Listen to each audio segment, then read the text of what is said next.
The date is January 3rd, 2026, and the sector has just witnessed a geopolitical earthquake as a way to reshape the Western Hemisphere for decades to come back. In the early hours of this morning, below the cover of a moonless Caribbean sky, the USA Army carried out one of the most audacious Army operations in modern-day records. The target changed into the heart of Caracas.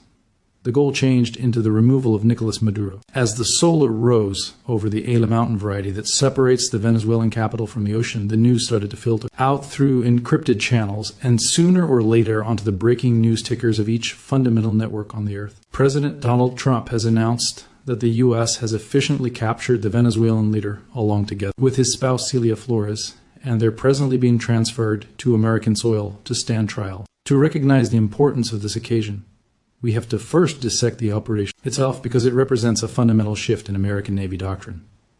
This turned into now not a blunt force invasion. We did no longer see the huge deployment of armored divisions or the touchdown of tens of lots of Marines on the seashores of La Guerra as we would have seen in preceding eras of American interventionism, just like the invasion of Panama in 1989 or the Iraq conflict in 2003. Instead, this became the final application of the strategy referred to as management decapitation. The United States Navy applied an aggregate of overwhelming cyber battle competencies and precision stealth air strikes to successfully blind the Venezuelan kingdom before it even knew it became underneath attack. At about 300 hours neighborhood time, a coordinated cyber assault neutralized the command and managed networks of the Venezuelan air protection gadget. The Russian-made 300 batteries and the radar installations that defend the shoreline went darkish. In that window of electronic silence, American stealth aircraft brought precision munitions to key logistical nodes. They struck the Army runways to prevent the takeoff of Venezuelan fighter jets. They struck the fortified bunkers around the presidential palace of Miraflores, and they severed the communic traces between the political management in Caracas and the military units stationed within the interior of the United States of America. This paralysis paved the manner for the insertion of elite unique operation forces through helicopter directly into the urban middle of the capital. The images that have been broadcast live around the arena confirmed American helicopters hovering low over the exclusive architecture of Caracas. It changed into a raid that relied on speed, surprise, and absolute intelligence dominance. Within minutes,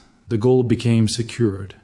The extraction became completed earlier than the loyalist paramilitary or the ordinary military gadgets ought to mobilize a coherent reaction. This operation sends a chilling message to adversaries of the United States around the world. It demonstrates that geography is not a guard, and that the American attain can penetrate even the maximum fortified capitals when the political will exists to accomplish that. But to view this merely as a military achievement is to overlook the deeper significance of the timing. Historians and geopolitical analysts will notice the eerie parallel between this operation and the occasions of January 3rd, 2020. Exactly 6 years ago to the day President Trump ordered the drone strike in Baghdad that removed Qasem Soleimani, the commander of the Iranian Quds pressure.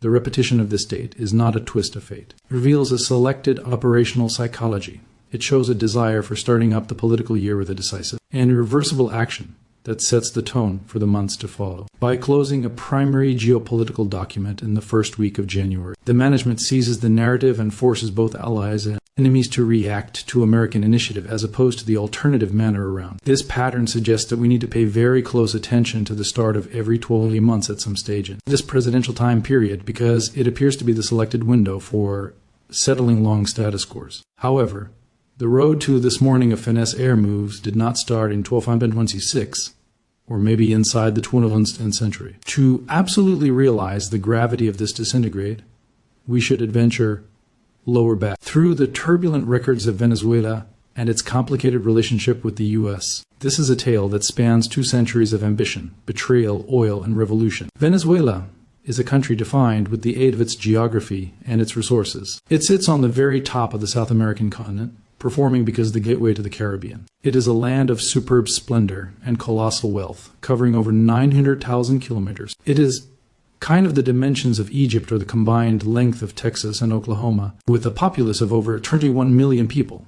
It is a demographic heavyweight within the region. Historically, Venezuela became the cradle of South American independence. It became the birthplace of Simon Bolivar, the liberator, who in 1819 based the big federation known as Grand Colombia. This grand test in statecraft united what's today Venezuela, Colombia, Panama, and Ecuador into a single powerful republic. Although Gran Colombia dissolved in 1820, the dream of a unified and effective Latin American state remained embedded within the Venezuelan psyche. This historic reminiscence is essential because it explains the grandiosity of the leaders who could come later. It explains why Venezuelan presidents have frequently sought to assign strength far past their borders, believing themselves to be the heirs of Bolivar with a destiny to steer the continent. For maximum of the 20th century, this ambition turned channeled into a close and rewarding alliance with the U.S.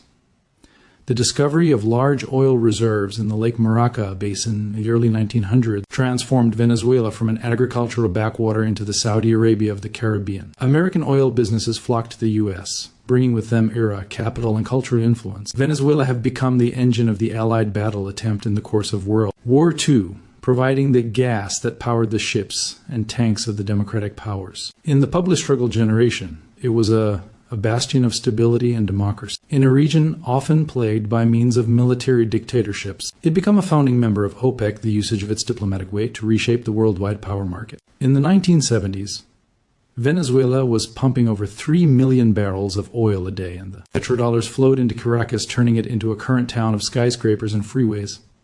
But this wealth came with a curse. The reliance on oil created a brittle financial system and a deeply unequal society. When the oil markets crashed within the 1980s, the illusion of prosperity evaporated. The authorities, which relied on oil for 90% of its sales, turned into compelled to reduce social spending. Poverty skyrocketed, and the center class started to slide into spoil. The anger and resentment that built up at some point of these lost decades created the fertile floor for a revolution. It turned into on this surroundings of despair that a charismatic lieutenant, colonel named Hugo Chavez, launched a failed coup in 1992. Although he turned into arrested and imprisoned, his quick televised address, wherein he conventional obligation, and famously said that his targets had not been performed for now electrified the state. Chavez changed into released from prison in 1994 and embarked on a political marketing campaign that could alternate Venezuela for all time. He tapped into the deep vein of anti-establishment fury. He spoke to the poor their own language. He promised to overthrow the corrupt elite and redistribute the kingdom's oil wealth to the human beings.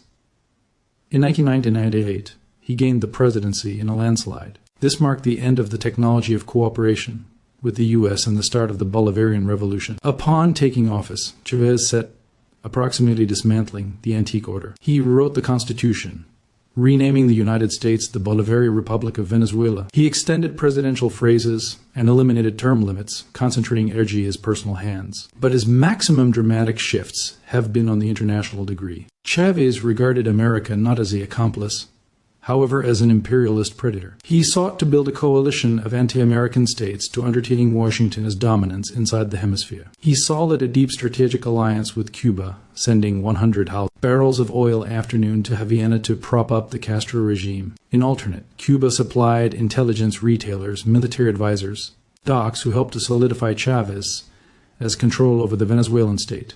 Chavez did not stop at Cuba. He traveled to Baghdad to fulfill with Saddam Hussein, breaking the worldwide isolation of the Iraqi regime. He courted Iran, inviting the Islamic Republic to put money into Venezuela and establishing direct flights between Caracas and Tehran. He sold billions of bucks of weapons from Russia, changing the traditional American hardware of the Venezuelan Navy with Sukhoi jets and Kalashnikov rifles. He opened the doorways to China, permitting Beijing to advantage a strategic foothold inside the South American electricity area. Under Chavez, Venezuela became a hub for worldwide anti-Americanism, website hosting factor of Hezbollah, and helping guerrilla moves just like the FARC in neighboring Colombia. The United States watched with growing alarm as its former best friend converted into a beachhead for its rivals. Relations deteriorated hastily. The U.S. Drug Enforcement Administration was kicked out of the country accused of spying.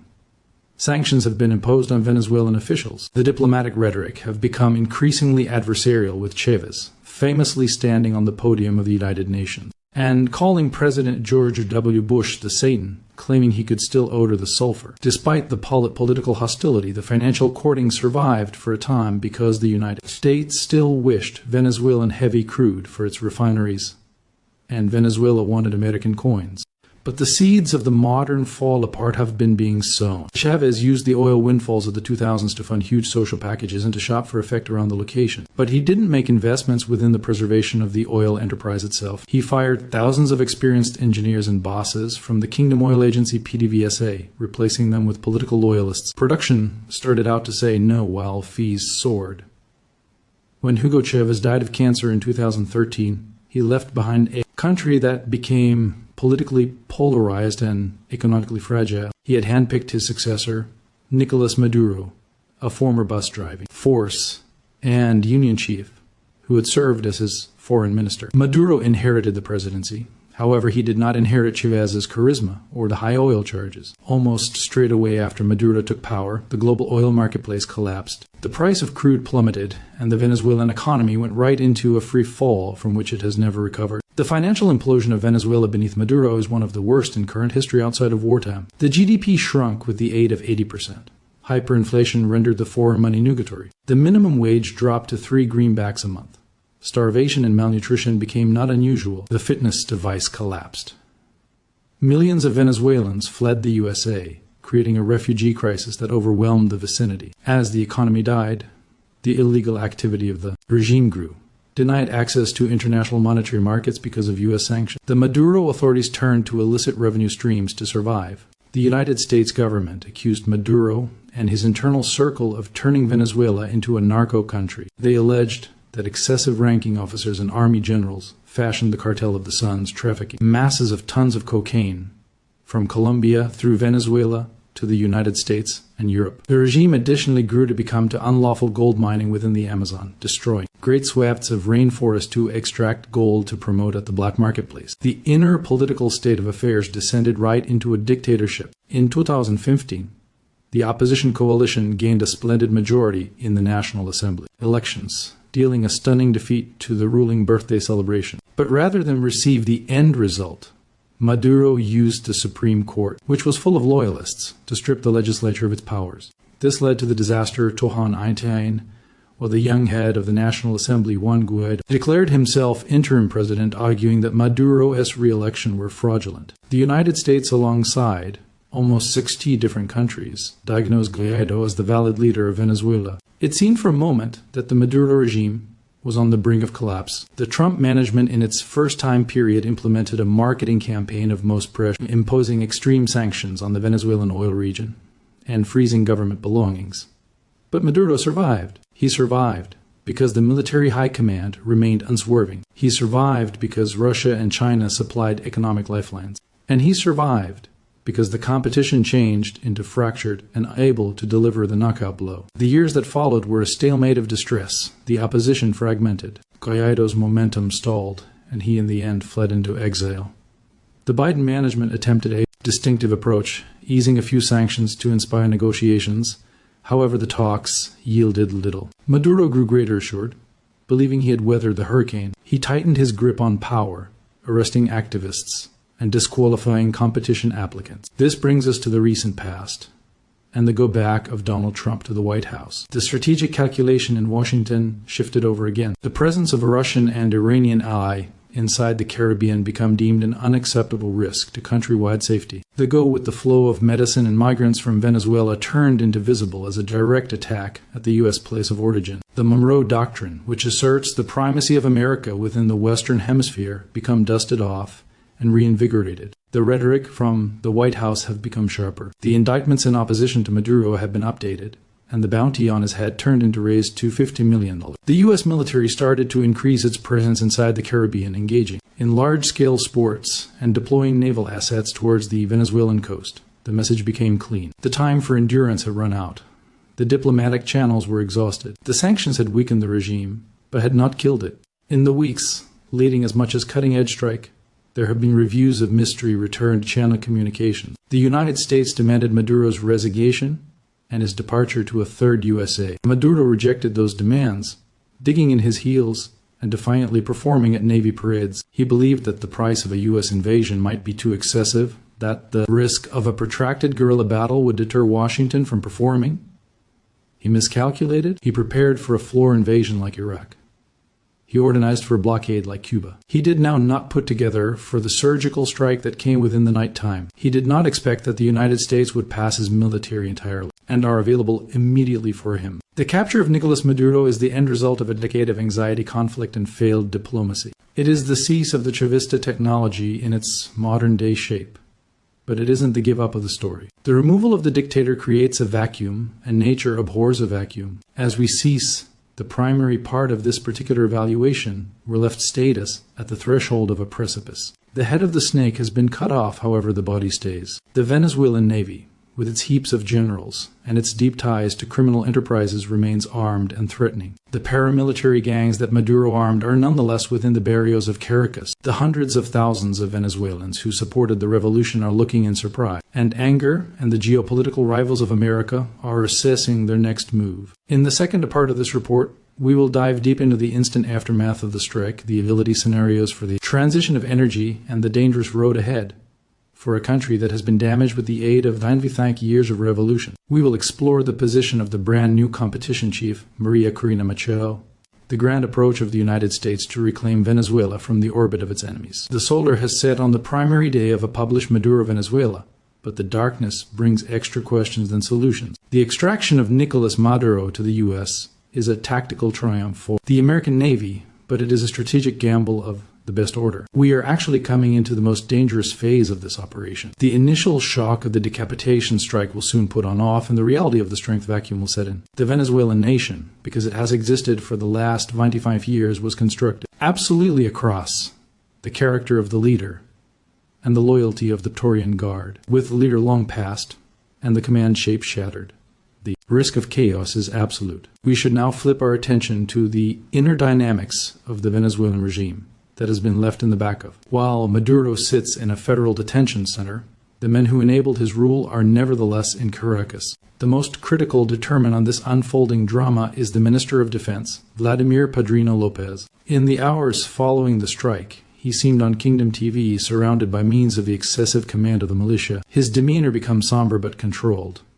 He did no longer name for a suicidal conflict towards the USA. He did no longer threaten to unharness the missiles that remained within the Venezuelan arsenal. Instead, he referred to as for calm. He declared a kingdom of emergency and advised the military to maintain order and shield the sovereignty of the kingdom. This reaction is telling. It indicates that the Venezuelan Navy is paralyzed by using indecision. For years, these generals have profited immensely from the corruption of the state. They run the oil services groups, the meals distribution networks, and the mining concessions. They aren't ideologues. They are businessmen in uniform. Their number one motivation is self-preservation and the safety of their gathered wealth. With Maduro long gone, they're calculating their odds. Fighting the U.S. Army is a guaranteed manner to lose the whole thing, together with their lives. Negotiating a transition, however, may offer a course to amnesty, or at least a cushy exile. The United States is absolutely aware of this fracture.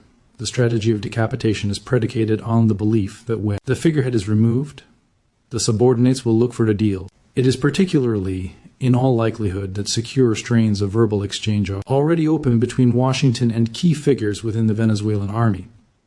The provide at the desk might be simple. Turn on the remnants of the regime, facilitate a transition to the opposition, and you might keep away from sharing a cell with your former boss. However, the army is not a monolith. While the high command might be pragmatic, the center ranks and the paramilitary companies known as collectivos are a wild card. These armed gangs have been created by way of Chavez and empowered by way of Maduro, mainly to defend the revolution towards inner and external enemies. They manage massive swaths of the barrios and Caracas. They're ideologically dedicated and closely armed. They have nothing to lose. The nightmare situation for the approaching days is that these corporations reject the orders of the generals and release a marketing campaign of urban conflict and terror, developing a kingdom of anarchy that could pressure a deeper American intervention. Into this unstable blend steps the determined of Maria Corina Machado. She is the Iron Woman of the Venezuelan competition. After years of persecution, bans, and bodily assaults, she has emerged because the undisputed chief of the anti-Maduro forces. In 2023, after the fall, a part of the period in between government of Juan Guaido, she galvanized the opposition base. Despite being banned from retaining office by means of the regime's courts, she campaigned tirelessly for the opposition candidate Edmundo Gonzalez in the 2024 elections. When the regime stole that election, claiming a victory that no unbiased observer recognized Machado refused to go into reverse, she has maintained a community of guide across the US of A and holds the ethical authority that few others possess. Machado is an unapologetic ally of the West. She advocates for an unfastened market economy, the privatization of the state oil agency, and a complete realignment of Venezuelan foreign policy far from Russia and China. She has been preparing for this moment for decades. Her first 100 days plan is a blueprint for the reconstruction of the Venezuelan country. It calls for the instant release of political prisoners, the stabilization of the foreign money, and the return of global funding. But for her plan to paintings, she desires to take energy. And she cannot do that without the acquiescence of the army. The United States envisions a scenario in which a transitional council is shaped, likely along with representatives of the opposition technocrats and possibly even elements of the non-crook Navy zone. This council could govern for a specific duration to stabilize the United States and prepare total free and truthful elections wherein Machado or her designate would possibly win a landslide victory. This is the optimistic route. It is the direction of the controlled demolition of the dictatorship. But records teaches us that regime trade is hardly ever easy. We ought to observe the precedents. In 2003, the USA eliminated Saddam Hussein with relative ease, however didn't apprehend the internal sectarian dynamics of Iraq, leading to a decade of insurgency and chaos. In 2011, the removal of Muammar Gaddafi in Libya brought about the fracturing of the country into warring fiefs. Venezuela has its own particular complexities. It is a country awash in guns. It has a border with Colombia. This is infested with guerrilla corporations, just like the ELN and dissident of the FARC, who have used Venezuela as a secure haven for years. These corporations will not surrender their sanctuary without a fight. Furthermore, we can't ignore the geopolitical size. Russia and China have invested billions of bucks within the Maduro regime. Russia perspectives Venezuela as a strategic outpost inside the Americas, near overseas, a counterweight to us presence in Eastern Europe. China perspectives it as a key supply of electricity and raw substances. Neither power can be glad to look their funding worn out via an American Navy operation. While they are not going to intrude militarily to store a fallen dictator, they have the capacity to behave as spoilers. They can use their veto strength in the United Nations Security Council to block any worldwide legitimacy for a brand new government. They can engage in cyber war or provide aid to insurgent factions to make the U.S. ungovernable. Then there's the issue of migration. The crumble of the Venezuelan economy has already driven nearly 8 million people overseas. A violent war or an extended length of anarchy could cause a brand new wave of refugees. This would destabilize neighboring nations like Colombia and Brazil, which can be already straining underneath the load. It would also ship a sparkling surge of migrants in the direction of America's southern border, a political crisis that the Trump management is desperate to avoid. This places big strain at the U.S. to stabilize the scenario quick. Do you ruin it? You buy it rule of geopolitics is now in impact. The United States, by way of putting off Maduro, has taken ownership of the Venezuelan disaster. The monetary reconstruction of Venezuela could be a monumental project. The oil infrastructure is in ruins. The refineries are rusted hulks. The pipelines are leaking. It will take tens of billions of greenbacks and years of work to carry production back to pre-Chavez years. However, the potential is plain. Venezuela still sits on the largest validated oil reserves within the global. It has big deposits of gold, iron, and boit. In a solid environment with the guideline of law, Western electricity majors could rush again in. ExxonMobil, Chevron, and others have the capital and the understanding to revive the sector. A revitalized Venezuelan oil enterprise would be a huge boon for worldwide electricity. Safety and might further isolate Russia and Iran within the power markets. This financial capacity is the carrot that the U.S. is dangling earlier than the Venezuelan elites and the worldwide network. The vision is of a Venezuela that is all over again a wealthy democracy, a companion to the West, and a stabilizer in the area. But getting from the chaos of nowadays to that vision requires navigating a minefield.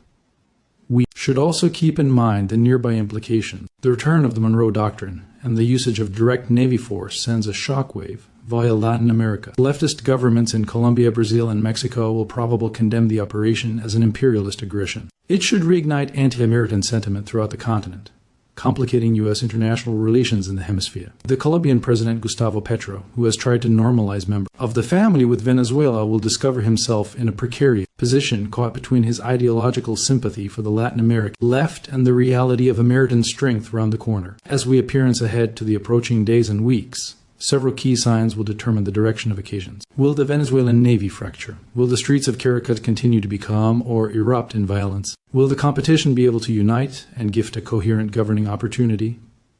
And how will the international network react? The capture of Maduro is a definitive end to the personalist dictatorship that has ruled Venezuela. But the device he built, the deep country of corruption and criminality, is resilient. The Chavista motion, even though decapitated, nevertheless has hundreds of thousands of believers who view this occasion not as a liberation, but as an overseas invasion. Reconciling these Venezuelas, the only that celebrates these days, and the only that mourns, will be the paintings of an era. The United States has rolled the cube. It has wagered that a speedy, decisive blow can wreck the impasse, that sanctions and international relations could not. It is a big gamble that reflects the operational style of a president who prizes bold motion and brief consequences. But because the helicopters return to their bases and the preliminary adrenaline fades, the hard fact of state building starts. We are witnessing history in real time.